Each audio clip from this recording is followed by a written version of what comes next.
안녕하세요. 김성길 목사와 함께하는 GTS 말씀 묵상 시간입니다. 모두들 다 잘 계시죠? 코로나 바이러스 때문에 아직도 많은 곳에서 긴장감이 흐르고 있는 것 같습니다. 이런 때 항상 또 우리 할 일은 우리가 철저하게 잘 하시고 마스크 쓰기라든지 거리 두기라든지 손 씻기라든지 평범한 것들이지만 이런 것만 잘하면 또 이렇게 잘 극복해 갈 수 있는 것 같습니다. 그리고 한편에서는 또 사람이 할 수 없는 일들은 또 하나님이 하시도록 영적으로는 더욱더 강해지는 그런 시간들을 우리가 가져야 되리라 믿습니다. 3주 차를 우리가 지금 진행했습니다. 그리고 오늘은 이제 마지막 날, 7번째 날 묵상입니다. 7번째 날 묵상은 전체를 다시 한번 이렇게 그려보고 정리하고 본문 속에 있는 중요한 핵심적 내용들을 이제 말씀을 정리를 해서 공부하는 시간을 갖습니다. GTS는 한 본문을 가지고 일주일 동안 다양한 각도에서 질문을 하고 살펴봅니다. 그래서 본문이 우리 안에 들어오는, 기억하는 데 아주 좋고 또 이 본문 속에 들어있는 우리가 잘 몰랐던 많은 의미들을 찾아내는데 큰 은혜를 받게 됩니다. 자, 그러면은 오늘 3일차, 3주차의 마지막 날 묵상을 함께 나누도록 하겠습니다. 5월 달의 본문은 주로 이제 인간 관계를 좋게 하기 위한 본문입니다. 그래서 말씀은 짧아요. 그러나 그 속에 들어있는 의미는 깊습니다. 자, 본문 말씀 다 같이 한번 암송해 보시죠. 시작. 칼로 찌름같이 함부로 말하는 사람이 있거니와 지혜로운 자의 혀는 양약과 같으니라. 네, 한 번 더. 칼로 찌름같이 함부로 말하는 자가 있거니와 지혜로운 자의 혀는 양약과 같으니라. 칼로 찌르는 건 죽이는 말이죠. 네, 상처를 주는 말이에요. 찌르는 말, 얼마나 칼로 탁 찔러, 가시로 찌르면 얼마나 아프고 힘듭니까? 그런 말들이 있단 말이에요. 그러나 양약과 같은 말들이 또 있어요. 양약. 양약은 뭐 하는 거죠? 치유하는 말이에요. 치유. 어떤 말을 사용하면 치유가 돼요. 아픈 마음이 치유가 돼요. 마음만 치료되는 게 아니에요. 삶이 치료가 되는 거예요. 그래서 우리가 지혜로운 자가 돼야 합니다. 지혜. 지혜는 돈 주고 살 수 있는 게 아니에요. 이건 보물입니다. 이게. 이 짧은 한 구절이지만 이 속에 아주 행복, 불행, 실패, 성공이 다 들어있어요. 네, 한 번 더. 칼로 찌름같이 함부로 말하는 자가 있거니와 지혜로운 자의 혀는 양약과 같으니라. 네, 이 말씀이 항상 떠올라야 돼요. 계속 강박관념처럼 이 말씀이 떠오르면 이 말씀을 실천할 수가 있어요. 네. 자, 그러면은 이제 1번부터 보겠습니다. 1번은 어제 사용한 언어들을 점검해 보는 거예요. 내가 사용한 말들 중에 누구와 대화를 나눈 중에 주로 어떤 말들을 사용을 했는지를 우리가 살펴보게 되는 것입니다. 자, 그래서 치료하는 말을 많이 사용했는지 칼로 팍 찌르는 말을 많이 사용했는지 한번 점검을 해보시기 바랍니다. 저는 이렇게 썼어요. 의식하며 살았다. 네, 의식하며. 자꾸 이렇게 하다 보면 이게 의식이 돼요. 말할 때. 이게 먼저 떠오른다고요. 칼로 찌르지 말고 이왕이면 좋은 말을 하자.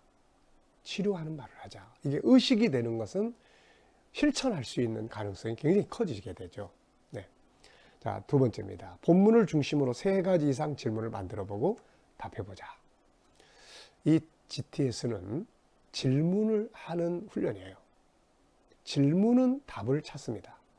어떤 은혜의 답을 찾으려면 질문이 필요해요. 그래서 우리가 질문하는 훈련을 많이 해야 됩니다. 좋은 질문은 좋은 답을 찾게 되는 거예요. 자, 3가지 질문. 저는 이제 본문 그대로를 질문으로 만들어 봤어요. 첫째는 칼로 찌름같이 말하는 것의 결과는 무엇인가? 칼로 찌름같이 말을 하면 어떤 결과가 나타나는가?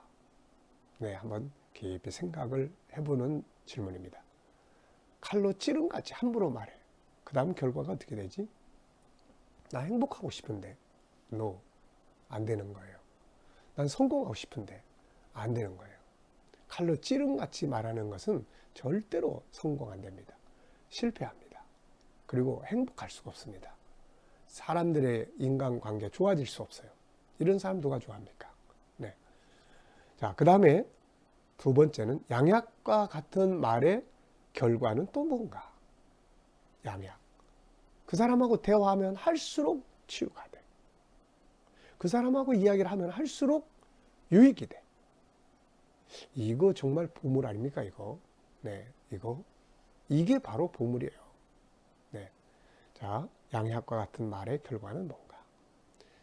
그 다음에 세 번째는 양약과 같은 지혜로운 말을 하기 위해서는 뭐가 필요할까? 가만히 한번 생각해 보세요. 그러면은 양약과 같은 말을 하고 싶은데 이런 말을 하려면 뭐가 필요한가? 우선 일단은 의식하고 사는 게 중요해요.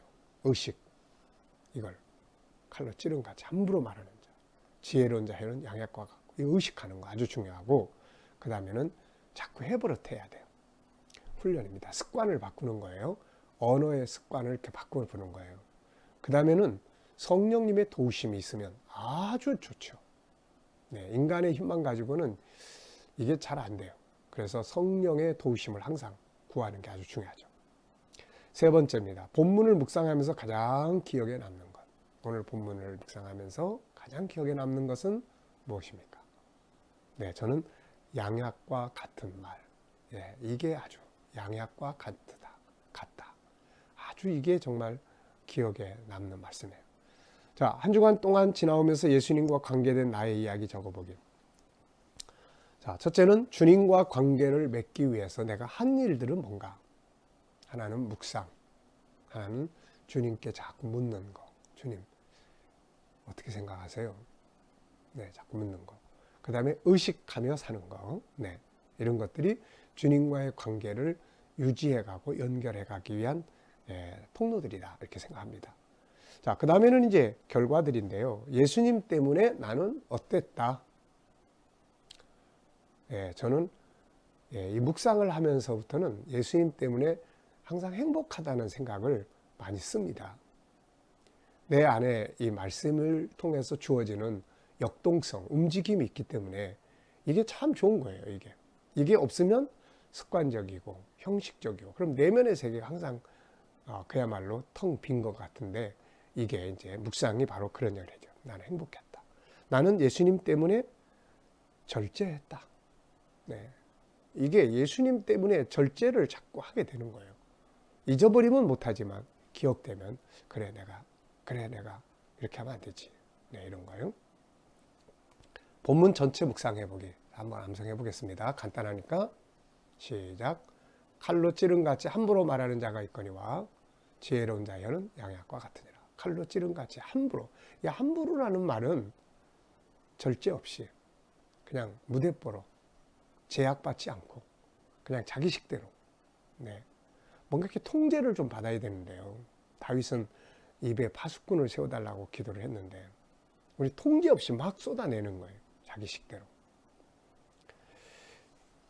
네. 자, 옆에 페이지를 한번 보시기 바랍니다. 이제 이 본문 속에서 우리가 꼭 기억해야 될 내용들인데요. 첫째는 대화법에 5대 요소가 있습니다. 계속 이건 반복해서 하고 있어요. 대화법, 인간관계는 대화법이에요. G7에서는 제 10권에서 언어의 중요성, 11권에서 언어의 기술, 이런 책들을 G7에서 만든 것들이 있습니다. 인간은 자유인으로 지음받았기 때문에 누가 누구의 지배를 받으면 고통을 받게 된다. 그래서 인간은 지배받는 관계가 아니라 소통의 관계예요. 물질 문명 속에서는 이게 지배 관계예요. 돈 많은 사람이 돈 없는 사람 지배하고, 힘이 있는 사람이 힘 없는 사람을 지배하고. 그러니까 이런 부분들 때문에 지배받는 사람은 고통을 받아요. 왜? 인간은 자유의 본성이 있거든요. 특히 우리나라 같이 유교적이고 또 그런 어떤 가부장적이고 또 어떤 거는 전통적인 문화가 있죠. 어른이 이야기하면 들어야지. 또 뭐 선배가 이야기하면 들어야지. 뭐 이런 거. 이게 사실은 안 맞는 거거든요, 이게. 창세기 4장에서부터 출발한 문화예요, 이게. 힘 있는 가인이 아벨 죽여요.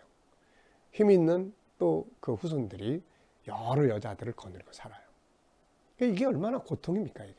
창세기 1장, 2장을 보면 인간이 어떻게 살아야 되는지에 대한 창조의 질서가 있잖아요. 인간은 일남일녀, 가정은. 그게 행복이고. 서로를 존중히 여기는 거예요. 사랑의 질서. 누가 높고, 남자가 높고, 여자가 낮고, 여자가 높고, 남자가 낮고, 이게 아니고, 뭐 힘 있는 사람이 높고, 힘 없는 사람은 지배당하고, 뭘 많이 가진 사람은 높고, 없는 사람은 지배당하고, 이런 구조가 아니에요. 창조의 질서는. 그래서 서로 존중히 여기는 거예요. 무조건 평등, 이것도 아니에요. 뭐 아무거나 갖다 놓고 평등 그래 버리면 안 돼요. 질서가 있는 거예요. 질서. 근데 이 질서가 사랑과 존중함 속에 서 있어요. 사랑과 존중함. 예수님이 그 소외된 사람들 데려다가 내 형제들이다. 그거는 존중함이에요. 그래서 이런 것들을 우리가 가정에서 회복해야 돼요. 근데 어려서부터 그런데 익숙한 사람들이 모여가지고 가정 공동체를 이루어요. 그러니까 막 지배하려고만 해요. 이런 사람들이 사회에 나가서 뭐 조금 하면, 뭐 좀 가지면 다른 사람들 막 우습게 여겨요. 이게 고통이에요. 여기서 수많은 병들이 만들어지는 겁니다. 존중하며요. 그래서 인간은 서로 소통의 관계지 지배의 관계가 아니다. 부부지간에도 내가 저 사람을 지배하려고 그러면 안 됩니다. 소통이에요. 소통이라는 게 뭐예요? 듣고, 그 다음에 공감하고, 그 다음에 내 말을 지혜롭게 표현하고, 그 다음에 조율할 줄 알고. 서로 생각이 다르고 가치관이 다른데 어떻게 한 사람의 의견만을 가지고 막 주장할 수 있습니까? 설득하고 또 상대방의 유익을 구하고 그러면서 서로 공감대를 이루어서 만들어가는 거예요. 그 다음에 5번째는 피드백이에요. 어떤 말을 해주면 치유가 돼, 어떤 말 해주면 좋아, 어떤 말에 상처가 돼, 이런 걸 서로 들어야 되는 거예요. 근데 이런 말을 서로 안 하고 살아요. 그러니까 내 말이 저 사람을 죽이는지 살리는지 모릅니다. 어느 날 가서 보니까 죽어 있어요, 이거. 그래서 이 5가지의 원리 꼭 기억하세요. 듣는 것, 공감하는 것, 아름답게 말하는 것, 매너 있게 말하는 거예요. 4번째는 조화를 이루는 거예요. 5번째는 서로 피드백을 받아보는 겁니다. 언어의 구분이에요. 언어는 선택입니다. 우리가 세상 모든 건 다 선택하잖아요. 뭘 먹을까? 뭘 입을까? 어디서 살까? 어디로 갈까? 뭘 하며 살까? 누구를 만날까? 다 선택입니다. 근데 말은 잘 선택을 안 해요. 함부로 해요. 막말하는 거예요. 막말. 들은 대로. 이게 이 말이 저 사람 죽이는지 살리는지도 모르고 습관화된 대로 막 말하는 거예요. 그래서 선택입니다. 믿음의 말이 있고 불신의 말이 있어요. 어느 말을 할 것인지. 구원의 말이 있고 멸망의 말이 있어요. 감사의 말이 있고 원망의 말이 있어요. 살리는 말이 있고 죽이는 말이 있고 치료하는 말이 있고 병들게 하는 말이 있고 재능을 개발해 주는 말이 있고 아예 아이를 바보로 만드는 말이 있고 흥하게 하는 말이 있고 망하게 하는 말이 있고 축복하는 말이 있고 저주하는 말이 있고 칭찬하는 말이 있고 비판하는 말이 있고 책망하는 말이 있어요. 정직한 말과 거짓된 말이 있고 선한 말과 악한 말이 있고 분노를 가라앉게 하는 감동을 주는 말과 분노하게 하는 말이 있고 행복하게 하는 말이 있고 불행하게 하는 말이 있어요. 상대를 기쁘게 하는 말과 슬프게 하는 말이 있어요. 어떤 말을 사용하고 싶죠? 응? 야, 빨리 너 이리 와. 이것 좀 해. 이렇게 할 수 있고 사랑하는 아들 이거 좀 도와줄 수 있어? 이렇게 말할 수 있고 지금 당장 안 해? 이렇게 말할 수 있고 언제쯤이면 도와줄 수 있어? 이렇게 말할 수 있고 네. 너는 왜 맨날 그 모양이야? 이렇게 말할 수 있고 늘 수고해줘서 고마워. 근데 이런 부분은 조금 고민하면 어떨까? 이렇게 말하는 방법이 있어요. 네. 자, 여러분, 우리 선택 잘해야 돼요. 디자인. 제가 디자인에 대해서 조금 이렇게 공부를 해본 일이 있습니다. 근데 그 디자인을 이렇게 공부하다 보면은 제가 그걸 하면서 무슨 생각이 들었냐면 다른 건 다 디자인을 하는데 왜 말은 디자인을 안 할까? 그래서 언어 디자인이라는 말을 생각을 해봤어요. 내가 사용하는 말을 이쁘게. 여러분, 우리가 문장을 보면요, 그냥 주어 동사만 있는 게 아니에요. 그냥 명령문만 있는 게 아닙니다. 야! 일어나! 이게 아니에요. 거기에 전치사도 있고 형용사도 있고 다 있어요. 꾸미는 거예요. 꾸미는 거예요. 야! 이거보다는 어이 김군 얼마나 좋아 이거. 그러니까 꾸미는 거예요, 이렇게. 그래서 아름다운 문장이 만들어지고 그 아름다운 문장을 보고 들을 때 사람이 감동을 받게 되는 겁니다. 자, 어떤 말을 할 것인지는 자신의 선택에 달려 있어요. 음식을 먹을 때 선택하고 옷을 입을 때도 선택합니다. 이처럼 말도 아무 말이나 막 해서는 안 되며 좋은 말을 선택하여 사용할 수 있어야 해요. 언어는 핸들, 운전대와 같습니다. 핸들을 돌리면 차는 그 방향으로 가요. 내 언어가 내 인생의 방향을 틀어요. 내 언어가 인간관계의 방향을 틀어요. 그러니까 얼마나 언어가 중요합니까? 자, 오늘 말씀 묵상은 여기서 마치겠습니다. 오늘도 칼로 찌름같이 이거 하지 말고 지혜로운 자의 혀가 되어 양약처럼 치유하는 이러한 혀가 말들이 이루어질 수 있기 바랍니다. 기도하겠습니다. 주님 감사합니다. 우리에게 혀를 주셨사오니 양약과 같이 치료하는 말을 늘 하게 하여 주옵소서.